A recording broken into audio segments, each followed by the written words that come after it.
Saidev and other board members, the distinguished Mayor of Nordwijk, my good friend Rabin Baldev Singh, former Deputy Mayor of the City of The Hague, friends, ladies and gentlemen. With a beautiful cultural program awaiting you, it is not my intention to deliver a lengthy speech. But let me just share with you a few thoughts. First of all, the Netherlands-India Association. Founded in 1951, India and Netherlands established diplomatic relations in 1947. India became independent in 1947. 1949, the first Indian ambassador came to the Netherlands. And within 2 years, the Netherlands-India Association was founded. So please give a big round of applause to NIA, all its board members, all its members, and all the leaders of the Indian community who have heralded and guided NIA's activities over these 6 to 7 decades. Friends, NIA is something very special because it is not an organization of Indians. It is a Netherlands-India Association which believes in equal partnership between the Indians and the Dutch, and equal partnership in the highly laudable cause of strengthening India-Netherlands relations, of organizing wonderful activities like this, of bringing the people from India who have migrated to the Netherlands, as well as the people of the Netherlands closer together. Netherlands is a very special country for India because the representative of the government of Netherlands was one of 3 ambassadors in New Delhi when Pandit Jawaharlal Nehru raised the flag on August 15, 1947, the day India became independent. Since India's independence, the people of Netherlands, the government of Netherlands, have been partners with India in the field of economic development. Netherlands, when it used to give development aid, gave one of the largest development aid to India, and especially so because India was a democracy. And even today, there are over 200 companies from the Netherlands who work in India, and if you ask the Dutch Development Bank, they will say the number 1 country on their portfolio is India. So Netherlands, from 1947 till date, has been a close friend and partner to India, and it is incumbent upon us as Indians, as the Indian community who lives in the Netherlands, as Dutch citizens of Indian origin, to strengthen this great country in every manner possible, to contribute in every manner possible to the welfare and prosperity of this wonderful country and its people. Friends, India is 71 years old today, and this is the 72nd Independence Day of India. Yesterday evening, the President of India, His Excellency Mr. Ramnath Kovind, made an address to the nation, which is widely available on the internet.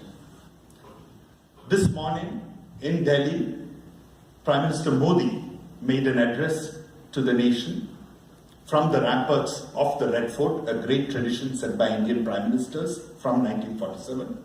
And this speech is also available. So I urge each and every one of you to go through these speeches in detail. These speeches acknowledge what are the achievements of India, as well as chart out the course that our leaders have set for our nation in the coming days. India, in the last 71 years, has much to be proud of.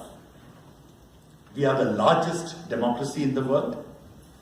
We are the fastest growing large economy in the world. India's economy overtook France recently to become the 6th largest in the world in nominal terms. And India is a young nation. Over 50% of our population is under 25. Over 65% of our population is under the age of 35 years. The people of India look to their future with optimism and confidence, convinced that they have been able to consolidate the independence that they won from the British in 1947, that they have been able to progressively build democracy within the country, strong institutions which sustain this democracy, and they have been able to chalk out for the people of the country a vision of social and economic justice. A vision in which there is ample room for the private business to flourish, even as the government continues to play an important role and maintains a keen eye on what is the best means of eliminating poverty, on how can the lot of the underprivileged be improved, on what schemes and what programs can be implemented for the benefit and welfare of women and children. The Government of India is ordained by the Constitution of India, as well as through practice, has implemented an extraordinary charter of socio-economic transformation for the country, which is underway today.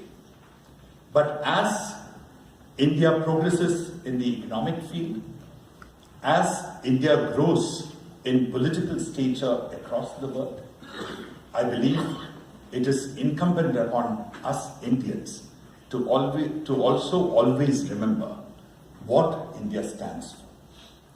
What does India stand for?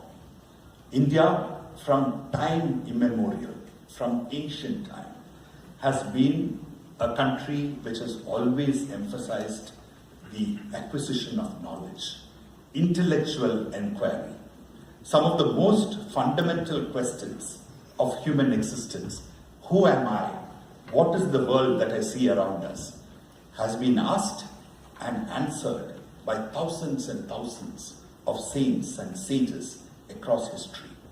The amount of knowledge that there is in the Vedas and Upanishads of India, there would be few other similar scriptures or texts which would possess, and this reflects a high degree of intellectual inquiry as well as concern for mankind, for humanity and the world, and the relationship between man and the world. But please give a wait.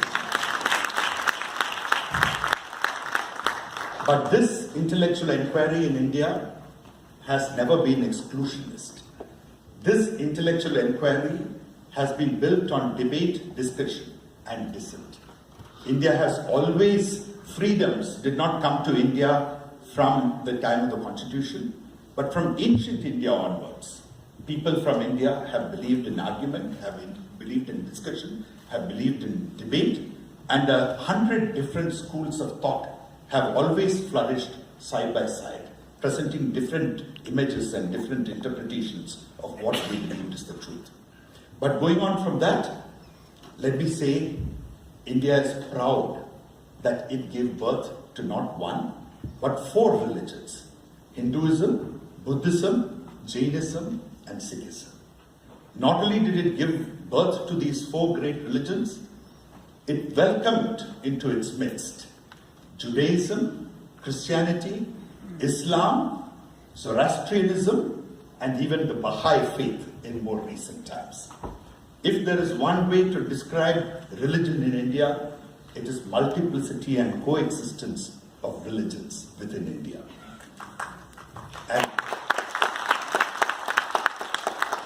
And friends, underlying the philosophy of the Indian religions of Buddhism, of Jainism in particular, has been a huge undercurrent, a philosophical undertone of peace and ahimsa, or non-violence. One of the greatest emperors that India has ever seen has been Emperor Ashoka, who saw the horrors of Kalinga battle and gave up war altogether, violence altogether, and said, from now on, my path is Buddhism, my path is the Dharma, propagating the rule of law, and my path is one of peace and non-violence. And these were the essential teachings that Gautama Buddha gave to his followers and to people, and that is the civilizational legacy which India has been left with. Mahavira, the founder of Jainism, advocated non-violence to such an extent that even today there are Jain saints and Jain monks who do not wear slippers out of fear that when they walk on the ground, they may tread on an insect and they may kill it. And they will not tolerate killing or harm to another living being of any kind. I'm sure Netherlands, which has a party for animals, would love such a philosophy. So friends, peace and non-violence has been an undercurrent of India for centuries and centuries and centuries. And it is this undercurrent that the father of our nation, Mahatma Gandhi, picked up and converted into a weapon to be used against the British Empire. He converted non-violence into a potent force using which he managed to win for India independence through a struggle that has no parallel anywhere else in the world. Without the use of arms, Mahatma Gandhi led the people of India to freedom. And it is the greatness of this man that we hope to celebrate beginning October this year, when the Government of India has decided that the 150th birth anniversary of Mahatma Gandhi will be celebrated across the world, and we hope to have a number of activities here in the Netherlands too. Friends, India and the Netherlands share common values. We believe in democracy, we believe in fundamental rights and freedoms, we believe in freedom of religion, we believe in tolerance and pluralism, and we believe in the message of peace and non-violence. India and Netherlands are also united by the conviction that the challenges of the world, the problems of the world, have to be addressed through collective action. India has been a leader within the United Nations in contributing to all the good causes that the UN is engaged in. Equally, the Netherlands has been an extremely active country in the United Nations. The last 1 year has seen extraordinary activity in terms of India-Netherlands relations. Prime Minister Modi visited the Netherlands in June of last year, and that visit was reciprocated by Prime Minister Mark Rutte a month back. And when Prime Minister Mark Rutte went to India, he took with him 4 ministers of the Netherlands government: the Minister of Agriculture, the Minister of Infrastructure, the Minister for Foreign Trade, and the Minister for Health. He also took with him the Mayor of the city of The Hague. This reflects the high degree of commitment that the Dutch government has placed on improving relations with India. But beyond the bilateral relations, the Indian community in the Netherlands, the Friends of India in the Netherlands, were able to organize a number of important activities which have never before happened.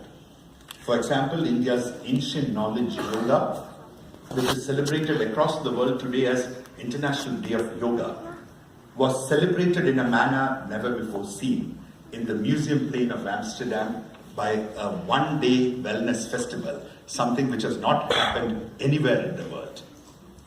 Friends, even before the Government of India decided on celebrations of Mahatma Gandhi's 150th anniversary, last year in the city of The Hague, the city of peace and justice, the Indian community, NIA and its leaders, the embassy all together took the lead in organizing, for the first time ever, a Gandhi March from the forecourt of the Peace Palace, an education campaign to take the message of non-violence to the schools and universities of Netherlands, and a social media campaign.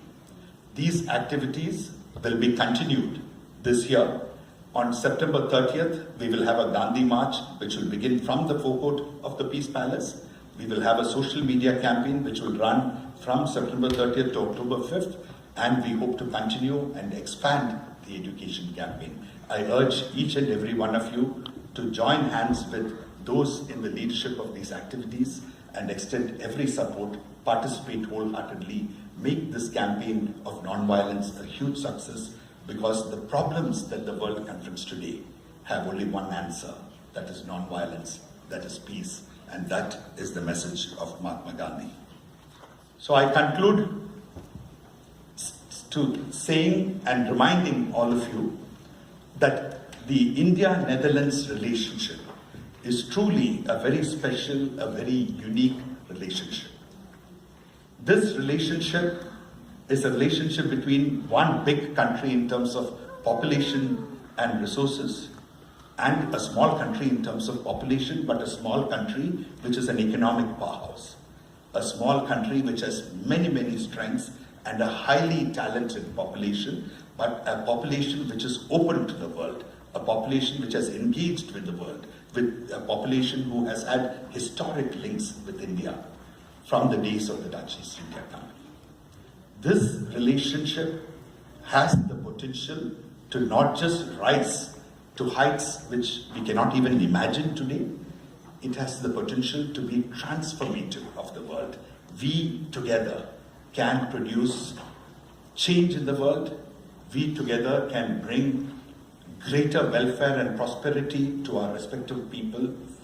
We together can spread the message of peace, can spread the message of non-violence, can reaffirm commitment in the United Nations as well as in collective action by the countries of the world to address the challenges that confront us today. I compliment Netherlands-India Association for all its activities and the great contribution it has made over the years for strengthening India-Netherlands relationship, and urge it to do even more in support of India and the Netherlands, these two wonderful countries. Thank you very much.